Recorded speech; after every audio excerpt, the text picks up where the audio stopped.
வணக்கம்.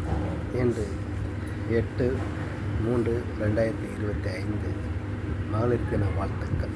அதுவும் உலக மகளிர் தின வாழ்த்துக்கள். உலகத்தில் உள்ள அத்தனை பெண்களுக்கும் எனது வாழ்த்துக்களையும் நன்றியையும் தெரிவித்துக் கொள்கிறேன். வீட்டுக்கும் சரி, நாட்டுக்கும் சரி, நிமிர்ந்து இருக்கணும்னா அந்த பெண்கள் தான் முதுகெலும்பு. அந்த அளவுக்கு சொல்லக்கூடிய அளவுக்கு அவங்களுடைய எண்ணங்களும் மனசும் உயர்ந்து இருக்கணும். இதற்கு சாட்சி அன்னை தெரசா. அவரும் ஒரு பெண் தான். ஆக அந்த அளவுக்கு வாழ்க்கையில் உயர்ந்து காட்டுங்கள். சமமாகவும் வேலை பார்க்கும் இடங்களில் பெண்கள் சில பேர் லேபராக இருப்பார்கள். அவருக்கு அதிகாரியாக சூப்பரைட்டராக இருப்பார்கள், மேனேஜராக இருப்பார்கள். எல்லோரையும் அரவணைத்து கொண்டு போவீர்கள். இவங்களை பற்றி கேலி செய்கிறதும், அவங்க தப்பாக சொல்கிறதும், கோல் முட்டி விடுறதும், இப்படியெல்லாம் இருந்தாலும் பொதுத்துறையில் எந்த துறையில் வேலை பார்த்தாலும் சமமாக தீர்ப்பளியுங்கள் என்று சொல்லிக்கொள்கிறேன். அத்துடன் எல்லோரையும் உங்களுக்குள்ளேயே ஒற்றுமையை வளர்த்து கொள்ளுங்கள். ஆக பிரிவினை இல்லாத நாடாக மாற வேண்டும்.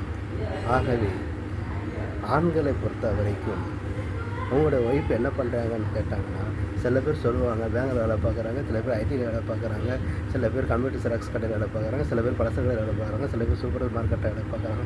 ஏதாவது ஒரு வேலை பார்க்கன்னு சொல்லுவாங்க. ஆனால் இவங்களெல்லாம் விட ஒய்ஃப் என்ன பண்ணுறாங்க, வீட்டில் சும்மா இருக்கிறாங்க. அந்த வார்த்தையை யூஸ் பண்ணாதீங்க தயவு செய்து. ஏன் என்று கேட்டால், அவன் வீட்டில் இருக்கிறவங்க சாதாரணவங்களாம் அவங்களும் சாப்பாடு பொங்குறதுல 3 நேரம் சாப்பாடு பொங்குறாங்க.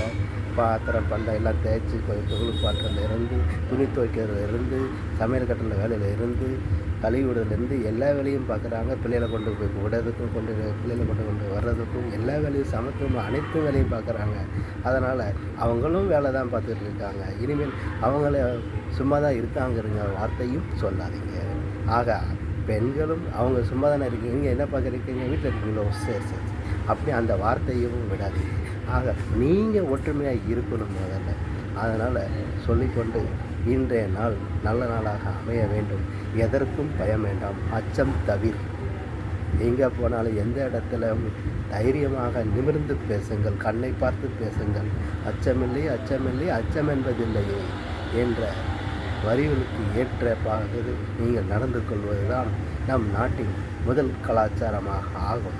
குற்றம் அதிலிருந்தே குறையட்டும் என்று சொல்லிக்கொண்டு நெல்லை மாவட்டத்திலிருந்து வாசகி போட்ட சார்பாக எனது இந்த வாழ்த்துக்களையும் நன்றியும் தெரிவித்து கொண்டு விடைபெறுகிறேன். நன்றி. வணக்கம்.